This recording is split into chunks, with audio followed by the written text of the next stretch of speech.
Hello friends, good morning. ఇప్పుడైతే పితృమాస్ చాలున్నది. కానీ ఇవాళ విశేష దివస్ ఏమంటే ఎవరైతే మనతో ముత్తైద ఎక్స్పైర్ అవుతారో వాళ్ళకైతే నైవేద్యం పెడతారు. ఇక దానికెళ్ళి మా ఇంట్లో అమ్మమ్మ ఎక్స్పైర్ అయింది. ఇక మా అమ్మమ్మకు కూడా నైవేద్యం పెట్టిండే. ఇక పొద్దుగాలనే మస్తు ఫ్రెష్ అప్ వై యాడకు ఉండే మిక్తర్ ఎరక యాడల చాలా స్వస్థ అని ఫ్రెష్ కూరగాయలు దొరుకుతాయి. ఒక 2-3 आठवडे కింద टमाटोలు 40 ते 50 रुपये केजी ఉండే. అవే టమాటాలుగా ఇప్పుడు ఫక్త 10 ते 15 रुपये కిలో అండి. ఇక అట్లనే యాడల బియ్యం పూత కూడా తీసుకునేది ఉండే.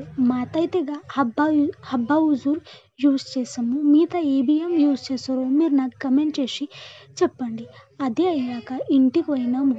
ఇంటికి పోయి మస్తు जेवण वगैरे రెడీ చేసిండే. అంటే ఖీర్, పూరి, బటాటా, భాజీ, పాపడ్, కార ఏమేమి మా అమ్మమ్మకి ఆవిడేసరిగా అవన్నీ పెట్టిండే.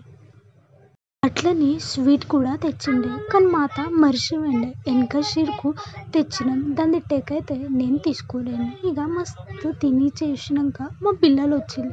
ఇక మా పిల్లలతో గీ మగరమచ్చ చూసిండే. అది పైలి బార్ చూసినాక నాకు కరకర అనిపించింది అని బుగ్గులైంది. మీరు కూడా ఇట్లా చిన్నప్పుడు చేసిందా? నాకు కమెంట్ చేసి అయితే చెప్పండి. చలో, థ్యాంక్ యూ ఫర్ వాచింగ్.